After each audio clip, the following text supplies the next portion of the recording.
मुझे डेली कम से कम 10 से 20 कमेंट आते हैं कि भाई मेरे कंप्यूटर में नो बूट डिवाइस फाउंड आ रहा है, तो इस प्रॉब्लम का सॉल्यूशन दो आप। तो और ये मैं आपके लिए एक वीडियो बना रहा हूँ जिसमें नो बूट डिवाइस फाउंड का एक एरर आ रहा है जो डेल का लैपटॉप है। इसको मैं आपको प्रैक्टिकल करके दिखाऊंगा कि इसको आप कैसे सॉल्व कर सकते हैं और ये किस कारण से एरर आता है, मैं आपको ये भी बताने वाला हूँ। तो यहाँ पर जो अपना ये लैपटॉप है डेल का, तो जैसे आप इसको बंद करके चालू करोगे पहले स्टेप की एरर आती है, फिर बाद में इसके अंदर एरर आएगी नो बूट डिवाइस फाउंड। तो इसको पूरी तरह से कंप्लीटली आप कैसे सॉल्व कर सकते हैं इसके बारे में आपको मैं बताने वाला हूँ। तो मैं आपको यहाँ पर एक बार ये एरर फिर से दिखा देता हूँ। ये एरर जैसे ही बंद होकर चालू हुआ फिर से एरर आ गई है। तो इसके लिए हम क्या करेंगे, अपना जो लैपटॉप है उसमें कंट्रोल अल्ट और ये डिलीट ये बटन दबाएंगे, तो जैसे अपना यहाँ पर लैपटॉप शट डाउन होगा, शट डाउन होकर चालू होगा। तो अब यहाँ पर हम दबाएंगे पहले F12। जैसे आप यहाँ पर F12 दबाओगे तो F12 दबाने के बाद आपको यहाँ पर दिखाएगा कि आपके लैपटॉप में कौन कौन सी एसएसडी कार्ड है और कौन हार्ड डिस्क है। तो यहाँ पर कोई शो नहीं हो रहा है, लेकिन सिर्फ यहाँ पर विंडो बूट मैनेजर लिखा आ रहा है। तो यहाँ पर विंडो बूट मैनेजर पे एक बार हम एंटर करके ट्राई करेंगे कि ये चालू होता है या नहीं होता है। तो हमने जैसे इस पे एंटर की, एंटर होने के बाद अपनी यहाँ पर जो स्क्रीन है ऑटोमेटिकली ब्लैंक हो गई है। आपको यहाँ ब्लैक स्क्रीन दिखेगी, इसके आगे कोई मूवमेंट नहीं हो रहा है। तो इसके लिए आप एक और दूसरा ऑप्शन है, तो हम यहाँ पर फिर से कंट्रोल अल्ट और डिलीट दबाएंगे। अब हम जाएंगे बायोस में। तो बायोस में जाएंगे, बायोस में जाने के लिए F2 का की यूज कर सकते हैं, आपके सिस्टम के ऊपर डिपेंड करता है कि उसमें कौन सा की कंफर्टेबल है। तो यहाँ पर हम आ गए हैं बायोस में। अब बायोस में हम यहाँ पर पहले करेंगे नीचे, यहाँ पर ये जो सिस्टम इंफॉर्मेशन है सिस्टम इंफॉर्मेशन में जाएंगे और सिस्टम इंफॉर्मेशन में जाके हम ये चेक करेंगे कि यहाँ पर अपनी स्टोरेज डिवाइस है वो शो हो रहा है या नहीं हो रहा है। तो मैं आपको यहाँ से दिखा देता हूँ स्टोरेज डिवाइस। नीचे स्क्रॉल डाउन करोगे, स्क्रॉल डाउन करोगे तो स्क्रॉल डाउन करते हुए भी आपको यहाँ पर ये दिखाएगा प्राइमरी हार्ड डिस्क मॉड्यूटर सिस्टम साटा, यहाँ पर कोई भी हार्ड डिस्क वगैरह शो नहीं हो रहा है। तो इसके लिए एक दूसरा ऑप्शन ये है कि आप अपने कंप्यूटर में जो स्टोरेज डिवाइस है, यहाँ पर जो आप बैक बैक बॉटम में जो भी आपके हार्ड डिस्क है वो आप निकाल के वापस लगा सकते हो।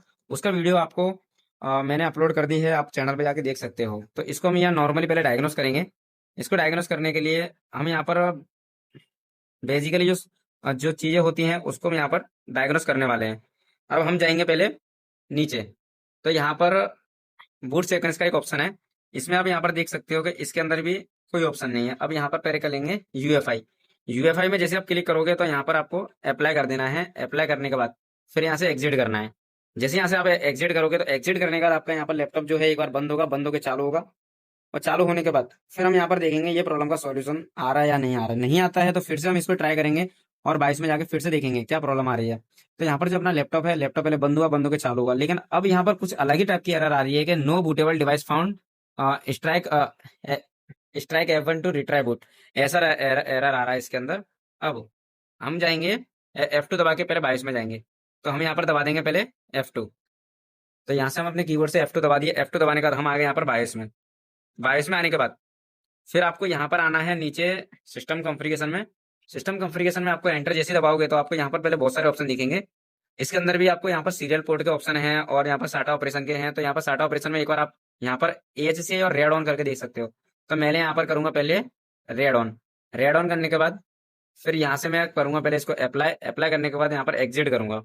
आप इस तरीके से एक एक करके कई सारे पहले ऑप्शन ट्राई कर सकते हैं। तो मैं आपको यहाँ पर एक एक करके सारे ऑप्शन ट्राई करके दिखा देता हूँ कि ये प्रॉब्लम्स भी हो सकती हैं।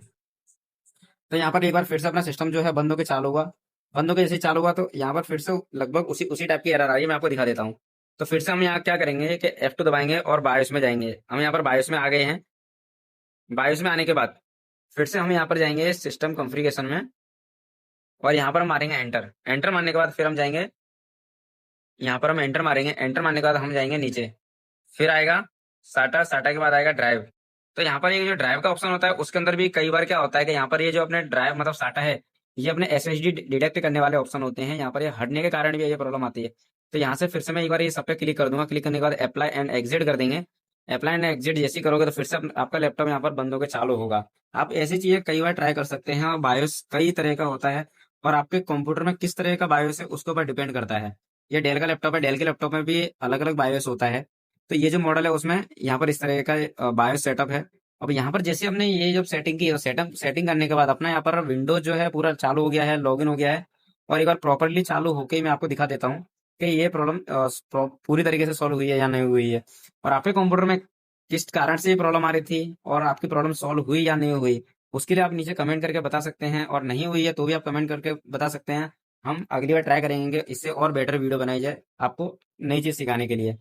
तो यहाँ पर अपना जो लैपटॉप था, लैपटॉप में पहले जो प्रॉब्लम थी, प्रॉब्लम यहाँ पर नो बूटेबल डिवाइस की थी, यहाँ पर पूरी तरीके से हमने सॉल्व कर दी है। अपना यहाँ पर विंडो पूरा चालू हो गया है और एडमिन लिखा आ गया है, मतलब अपना विंडो पूरा लॉगिन हो गया है। अगर इस तरह की आपको और भी इंटरेस्टिंग वीडियोस देखनी है तो वीडियोस देखने के लिए बिरजू इन्फोसिस को लाइक करें, शेयर करें। अगर आप चैनल पर नए हो तो चैनल को सब्सक्राइब जरूर करें।